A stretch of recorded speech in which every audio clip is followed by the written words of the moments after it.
పెద్దపల్లి జిల్లా సుల్తానాబాద్లో పెళ్లి ఉంటే చూసుకొని ఇంటికి పోతున్నారట. ఇక సుల్తానాబాద్లో రోడ్డు పక్క కారు ఆపి బేకరీలో పోయి ఏందో కొందామని పోయిరట. కారు చాపి కారు లోపట్నే పెట్టిపోయారు. ఆ టైంలో చిన్న బుజ్జి కూడా కారులోనే ఉన్నది. వీళ్ళు పోయిన జరిసేపటికే కారు డోర్లు లాక్ అయిపోయినాయి. బాగా టెన్షన్ అయిపోయారు. పాపకేమో గాలి అడక చెమటలు పడుతున్నాయి. ఇక మళ్ళీ వచ్చి డోర్ తీస్తాందుకు బాగానే కోషిష్ చేసిరు. ఇక మస్తు మంది జామ్ అయ్యారు. వాళ్ళకి తెలిసిన విద్యలన్నీ ఈ తీరులో ప్రయత్నాలు చేసిరు. ఇక అద్దం బలక కొడదామని బాగా మంది అన్నారు. కానీ ఒక బ్రదర్ ఉండి స్కేల్ పెట్టి తీద్దాం ఆగురే అని చెప్పి మస్తు అన్లాడిండు. కానీ ఎంత గురాలే అద్దం.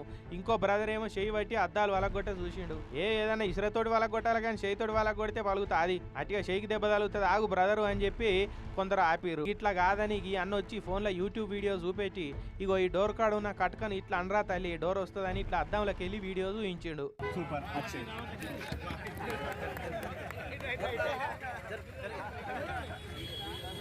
పాప ఇక వీడియోలు ఉన్నట్టే డోర్ లాక్ కట్టుకొని వచ్చింది. ఖాతం ఇక డోర్ టక్కిన వచ్చింది.